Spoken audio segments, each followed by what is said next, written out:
Salam dostlar, men Muhammed, Daşy vilayatynda Daşy şäheriniň ýaşaýçysy.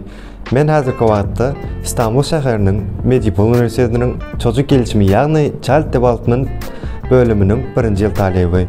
Men okuwny kazandym. Ilki bilen muňa Atamurat tanışmaly ýardymçy boldy. Men dokumentlerimi awgust aýynda agentlikda uğratdym we bir hepdeniň içinde ma приглашениýany elektron poçta arkaly uğratdylar. Men приглашениýany alyp şäherimiziň bilim müdirligine daşary ýurda okuwa gitmäge ruhsat almak üçin registrasiýa ýazyldım. Soňra oktyabr aýynda güwennamamy aldym we bu güwenname bilen men Türkiýe döwletine geldim.